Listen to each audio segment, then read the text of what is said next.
Good morning. I'd like to call to order the Portsmouth Port and Industrial Commission meeting for December 23rd, 2025. Roll call, please. Mr. Barham. Here. Mr. Foster. Here. Mr. Hanson. Here. Ms. McSwain is absent. Mr. Peterman. Here. Mr. Rice. And Ms. Allen. Present. Chair, we do have a quorum. Thank you. You have before you the minutes of the September 23rd regular meeting and the November 25th regular meeting. I need a motion and a second for approval of those minutes. So moved. We have a motion. Second. We have a motion and a second. Any discussion? Hearing none. Roll call vote, please. Mr. Barham. Yes. Mr. Foster. Yes. Mr. Hanson. Yes. Mr. Peterman. Yes. Mr. Rice. Yes. And Ms. Allen. Yes, Chair, the item is approved by a vote of 6-0. thank you. Good morning, Ms. Pope. Hi, good morning. How are you? I'm great. Thank you for asking. Will be presented our quarterly financial report. So today I will be giving a presentation of the financial position of the PIC as of November 30th, 2025. Okay, so as of 2025, we ended up with 900,000 in the bank. We have 1.6 million on the book as grants receivable. We have 3 properties valued at 685,000, leaving with us a total net asset value of 3.2 million. We ended up with 1.9 in liabilities, which includes our due to get in and expect to pay out, leaving us with a net position of 1.3 million, an increase of $4,600 from June 30th.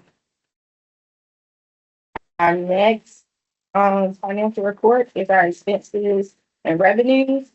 Currently, we have not brought in any revenues other than interest. Our total operating expenses for this year is $2,536. We have brought in $7,191 in interest income from our banks. And again, our net position is 1.3 million. The next report, which is the only one, is our statement of budget and revenue actual to date. So this report shows what we budgeted versus what we brought in and what we spent. And again, we have gained $4,655 so far this year.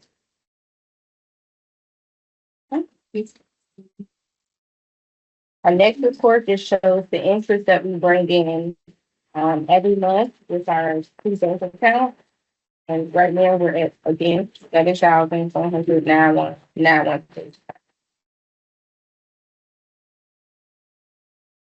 And our next report is just kind of small, but it just shows the courthouse community grants that we are expecting to receive and pay out.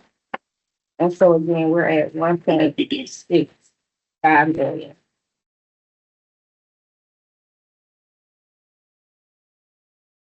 Any questions? No questions? Thank you, Ms. Pope. I appreciate it. All right, on to old business, 3920, 3930 Burton Point Road. Thank you, Madam Chair. We do have a need for ratification of a extension to the inspection period under the purchase and sale agreement with Stonemont Financial Group for the property at 3920, 3930 Burton's Point Road. That contract was set to, the inspection period was set to expire in November. Because of the government shutdown, there were some delays in obtaining the necessary EPA sign-offs for certain aspects of the property due to its history as a Superfund site. So there is a need to extend that period further, providing them through February 16th for additional due diligence matters. We do have a copy of the extension here, but we are in need of a motion to extend the inspection period. And Vice Chairman, I do have that here noted for you to present. We have gotten an update recently from Stonemont. They are expecting to close on the acquisition of the property following that February 16th deadline, and a projected construction start date of May or June of next year. So we're getting very close to an actual groundbreaking following the closing. But we are in need of an extension, a formal extension. Okay, I am in need of a motion and a second for the extension of the contract, the contract extension. We have a motion and I'm in need of a second. Thank you. We have a motion and a second. Roll call vote, please. Mr. Barham? Yes. Mr. Foster? Yes. Mr. Hanson? Yes. Mr. Peterman? Yes. Mr. Rice? Yes. And Ms. Allen? Yes, Chair, the item is approved by a vote of 6-0. thank you. New business? We do not have any new business for the commission today, but we are in need of a closed meeting to discuss a project. Okay, Vice Chair, would you take us into a closed meeting, please? I move to go into a closed meeting pursuant to Virginia Code subsection 2.2, 3711, 8.6, for the purpose of discussion or consideration of the investment of public funds where competition or bargaining is involved, where if made public initially, the financial interests of the government unit would be adversely affected, specifically regarding Project CR. Okay, we have a motion. We need of a second. Second. We have a motion and a second. Any discussion? Roll call vote, please. Mr. Barham? Yes. Mr. Foster? Yes. Mr. Hanson? Yes. Mr. Peterman? Yes. Mr. Rice? Yes. And Ms. Allen? Yes, Chair, the item is approved by a vote of 6-0. We are now in a closed meeting. thank you. Ms. Allen? Yes, Chair, the item is approved by a vote of 6-0. thank you. Here, if I may, I do believe there's a need to first add an item to the agenda, which would be Project CR. So we need a motion to add an item. I need a motion to add an item to the agenda under Project CR. So moved. We have a motion and a second. Any discussion? Roll call, please. Mr. Barham? Yes. Mr. Foster? Yes. Mr. Hanson? Yes. Mr. Peterman? Yes. Mr. Rice? Yes. And Ms. Allen? Yes, Chair, the item is approved by a vote of 6-0. thank you. Vice Chair? Motion to authorize funding in an amount not to exceed $265,000 in local match opportunity fund grant in support of Project CR. We have a motion on the floor. We're in need of a second. Second. We have a motion and a second. Any discussion? Hearing none, roll call vote, please. Mr. Barham? Yes. Mr. Foster? Yes. Mr. Hanson? Yes. Mr. Peterman? Yes. Mr. Rice? Yes. And Ms. Allen? Yes, Chair, the item is approved by a vote of 6-0. thank you. I have no items submitted by commissioners. Do you? Chair, I did receive an item from Commissioner Hanson. I believe he has an update on the Central Virginia offshore wind project. Mr. Hanson? Good morning, everybody. I think everybody is aware of the news over the last 24 hours regarding the shutdown of all offshore wind construction activities on the East Coast. It was not specifically targeted to Virginia. It was targeted to the industry as a whole. It was not expected, but not entirely surprised. So I would say that from my business's standpoint, all of our customers are still sort of trying to figure out what the path forward is. Everyone is confident that we'll eventually get through this and get past and resume work. This is a 90-day pause on construction activities only. It does not prohibit us from receiving components. So that at the moment, it's about 50% pause in work, right? Which means all construction stops, but all manufacturing delivery of components continues. So we will continue to receive components via SGRE and via DEME. DMA are bringing in the transition pieces, the big yellow towers that you see, and then SGRE are bringing in the tower sections, nacelles, and blades. That will continue. There's items afloat as we speak, and there are items being loaded as we speak. We will have a capacity issue. I mean, we cannot sustain those parts continuing to come in at PMT for 90 days. We'll run out of room. Orion has suspended. Orion is the construction vessel operated by DMA Offshore US. She's doing the construction from the seafloor to the surface of the ocean. She has paused all work. She's alongside the berth of PMT now. Charybdis, you all saw it, sailed out with all the components off the board, ready to begin her work. She has paused. They've been in shakedown for the last, I would say, 3 months, and I think they're just going to continue to use this opportunity outside with cargo aboard to continue their shakedown process. So they're not going to turn around and come back in immediately, but a 90-day pause means Charybdis cannot work. So we don't have any idea in terms of what this is going to do from DMA Offshore US's standpoint in terms of them relocating their assets to another project. It's very expensive to operate these vessels. To have them sitting idle is extremely expensive. So no news yet on that. We will be keeping a very close eye on that. It's a big piece of business for us. I will say that just between yesterday and today, we have spoken to our local representatives in Congress, and we have broad level, both shock and support from both sides of the aisle, right? So this is not something that we believe, or that even that our congressional representatives believes is appropriate or right. We will. I think the previous shutdown was stopped as arbitrary and capricious, and I think that'll be the same argument. I guess I'll make one last point, and that is that sort of the argument of why they shut down was on national security grounds basis, some radar interference because of this project. This whole thing has been through approval at all departmental levels before it even got started, so we expect that the argument is going to fail. Even so much, I would say that the position is that these turbines will actually provide a greater degree of awareness and footprint to our national defense effort because they actually can improve our outreach of visibility via the equipment that's there.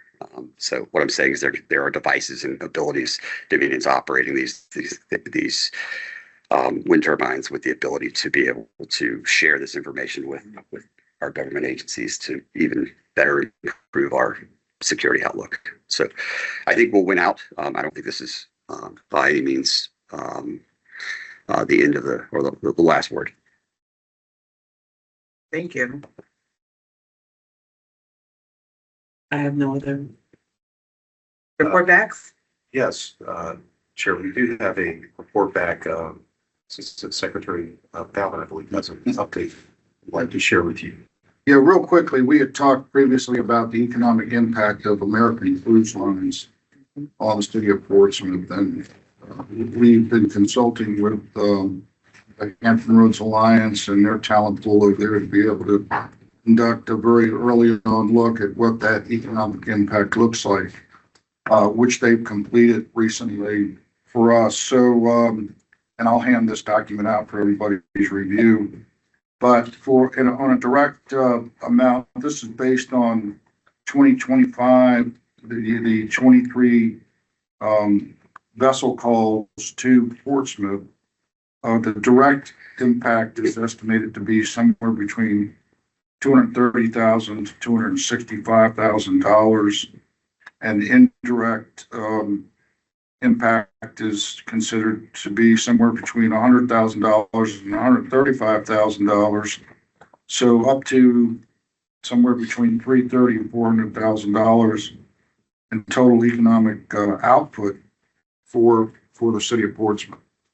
So it obviously behooves us to keep moving forward with these people, which we're doing with our engineering group to make the necessary improvements out here on the waterfront, and to entice them to keep coming to Portsmouth, which they're very excited to do. Yes, sir. Question. So to move forward, I think it's a great thing. Does this body here need to look into a harbor master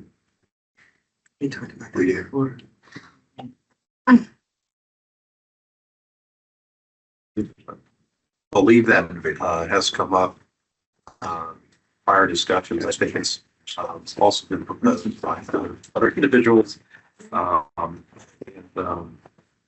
our city manager is here. He may have some comments to share. I will share with the board and with Mr. Carter as well that as part of the annual process improvement team, which I have volunteered to serve on, at the city staff level, one of the things that we're looking at is our processes for voters who are visiting city of Portsmouth, but that I think could expand to include American cruise lines. But the city manager is here and may be able to give you his thoughts On the evaluation. Right to the point. Yes, ma'am. Okay.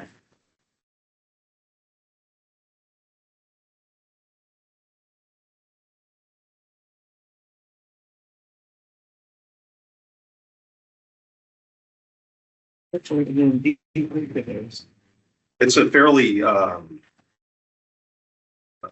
in-depth analysis that the Alliance was able to provide. They did use some modeling software in plan, I believe, to provide the data that you have here. So it's a pretty deep dive, and I think the results are they really speak for themselves. It's a fairly significant, annual impact. I mean, $400,000 in the local economy is pretty substantial. I do believe the Old Town community benefits greatly from that, but other areas of the city as well, because I do believe that those who are passengers on the cruise line, they are visiting the casino, they are going to the city. So it really is spread throughout the community. Okay. Any questions, comments?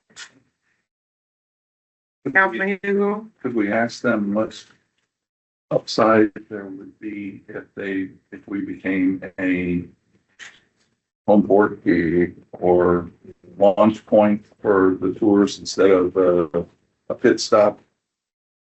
Sure. Turn around. Yeah. And I think intuitively we think for relatively modest investment in support services for the vessel, there may be a substantial upside if they launch from here or end here in terms of hotels and whatnot. We can talk to them about that. I think the visit on by this body, the day they were out there, I think it was November 1st, and we went aboard. And our work with them in the past months, the working relationship certainly provides the platform, the environment to ask that question. So there's a. I think if we, from a full turnaround standpoint, right? Passengers off, new passengers on, there's other revenue. I certainly don't think we ought to price ourselves out here by starting to think about what we can charge, but on a turnaround type scenario, you can do head taxes, you can do dockage, you can do various port related charges that are common in any cruise port you go to anywhere in the world. So I just think there's other avenues to think about as well there too. If we're doing a full turnaround, stopover is a different story, but. Agreed. Is there any looking at local excursions instead of them getting on a bus and leaving Portsmouth? Yes. But actually doing something in Portsmouth. Yeah, we've been working with our tourism folks to structure that. They've been in contact with the American Cruise Lines people. They're aware and we're aware that we need to ramp that up to find different opportunities while they're physically here in town, or create an opportunity while they're here in Keep that in town. mind. It may not exist today. It Right. may need to be created. So, we've got to get creative on that end. So we're working with our our folks here Okay. to make that happen. They, Great idea. yeah, they've expressed a real desire for curated experiences. I think is how they've That's right. described it. And whether that's a walking tour, maybe it's a group of retailers that you would visit. They seem to have the dining experience covered on the ship, but all other local destinations I think are of interest. And there's no gaming on board, so that they have to go over to Rivers. Unless they got a card game going, so. Well, but even the day that we visited, a Saturday afternoon, there were people on board who were in a cooking class. So there are folks along, the Kitchen Coop used to do cooking classes. Yep. The guy who runs RT does teaching things. So there may be other businesses along High Street that could provide more than just a tour, but An an experience. experience. And so engaging with OTPA to find out if we knew ahead of time when they were coming, would you be willing to devote time for the opportunity to have folks come and visit your business? In fact, I talked to several people that have cruised on their cruises and, and usually the city provides map, things that they should do while they're here. And what they provided on the ship was, it was a Google map. It was totally worthless to the city of Portsmouth. Right, we talked about that with them after the visit and said, we've got to change the designation on that map. It was reading Norfolk. And they said they realized that and it's a change coming. So, but I think they need to upscale the level of sophistication on information, what they could do landside. Further, we do. Well,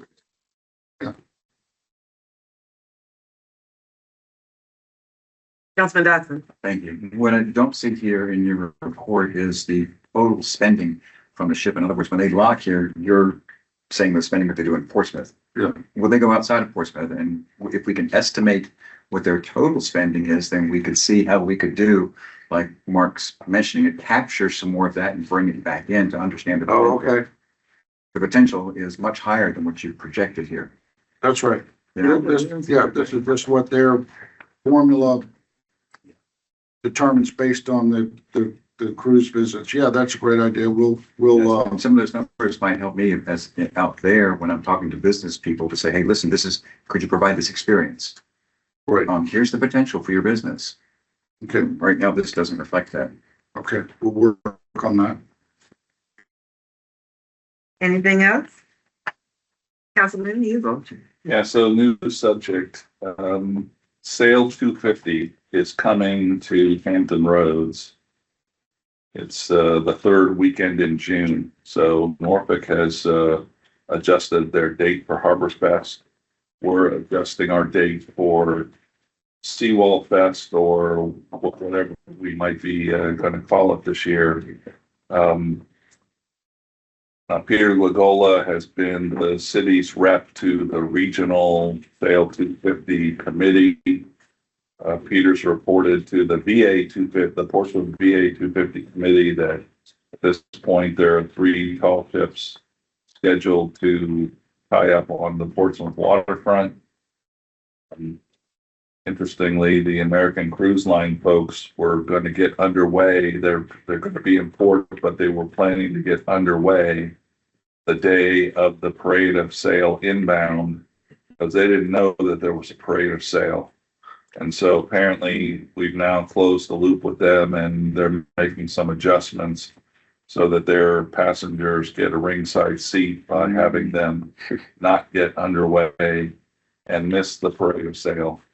But the mayor and I have been talking about this. So the last time that this number of tall ships visited East Coast ports was Op Sail 2012, so 14 years ago. This is an opportunity and an opportunity we don't want to miss leveraging. So I suggested to the mayor there are a bunch of efforts. So Peter's effort is one. And it's the main effort.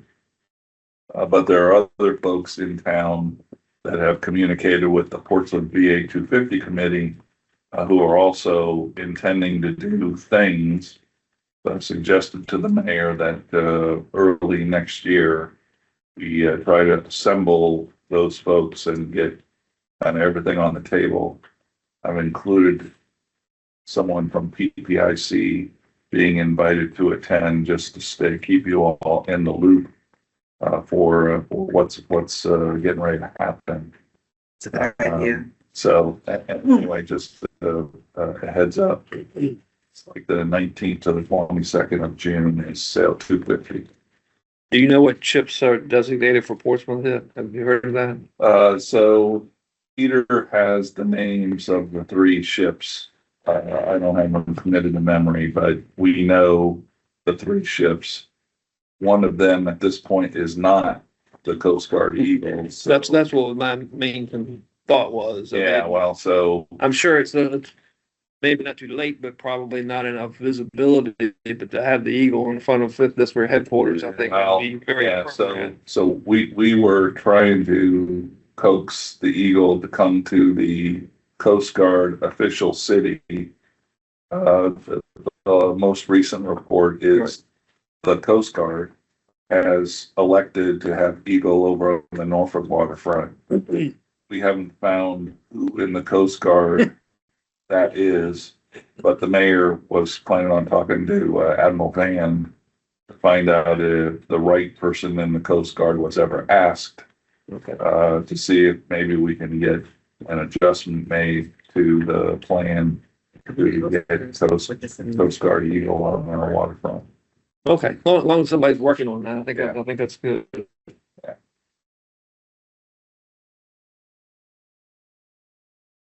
Okay. Any further report backs? There are no other report backs. All right, we have run through our agenda. Everyone have a great holiday in 2026. Thank you.